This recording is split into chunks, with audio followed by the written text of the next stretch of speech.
Бұл полиция қызметкері әділдік орнату үшін өз әріптестерін аямай атып тастаған. Ол қызметкердің аты Крис және ол Лос-Анджелесте тұрған. Крис өз жұмысын жақсы көрген, сонымен қатар өз міндеттерін де уақытылы орындап отырған. Бір күні 2007 жылы қанша уақыт бойы офицер болып еңбектенгеніне қарамай, оны жұмыстан шығарып жібереді. Крис ашуланып мұнымен мүлде келіспейтінін айтады. Сөйтіп ол соттасамын деп шешеді, бірақ судья полиция департаментінің шешімін сол күйі қалдырады. Крис судьямен келіспей басқа сотқа жүгінеді, бірақ сонда да шешім өзгермейді. Арада уақыт өтеді, 2011 жыл болады. Оның соғысып жүргеніне бірнеше жылдар өтті және 2013 жылы Кристің түбегейлі шатыры қозғалады. Ол негізі полиция департаментіне ашулы болған, бірақ үшін өзімен бірге жұмыс істегендерден алғысы келеді. Сөйтіп Крис жоспар құрады және 11.000 сөзді құрайтын құжат жазып шығады. Ол жерде қысқасын айтқанда оның өлтіретін адамдар тізімі туралы айтылған. Крис тізімге 40-қа жуық адам жазып қойған. Айта кететін зат, бұл жігіт бұрын әскери теңіз күштерінің офицері болған және ол жақта ату дайындығы өте жақсы. Ары қарай не болатынын түсінген шығарсыз. Сонымен 2 күн өткеннен кейін Крис бірінші бұрын бірге істеген капитанның қызынан бастайды. Ол қыздың тұратын үйіне барып, оның гаражда машинада жолдасымен отырғанын көреді. Крисқа қатты жақындап та керек емес болатын. Ол алыстан көздеп тұрып,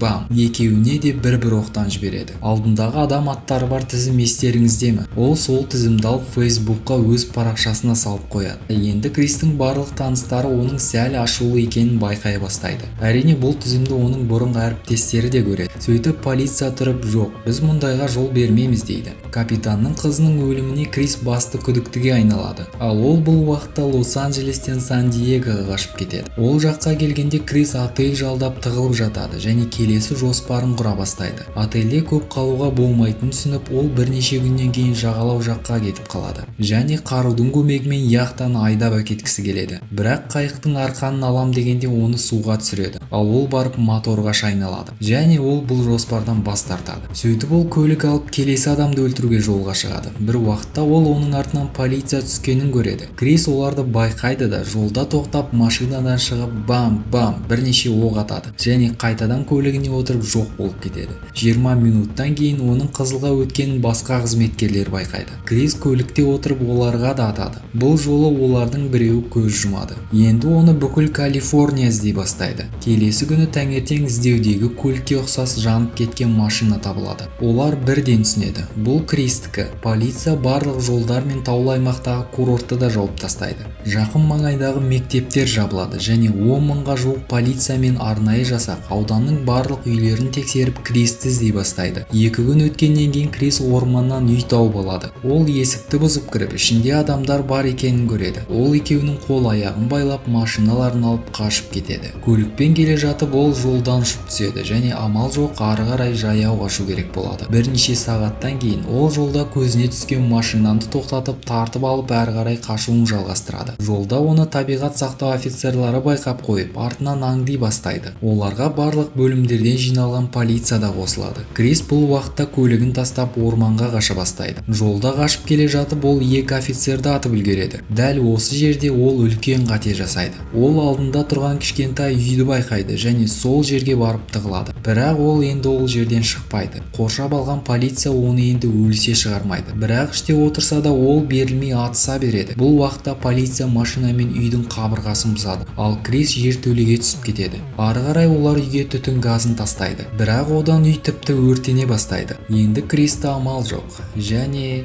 ары қарай бәрі түсінікті шығар. Менің бүгінге айтарым осы. Каналға тіркеліп пікір қалдыруға ұмытпаңыздар. Келесі кездескенше. Hold me close, don't let go. In this moment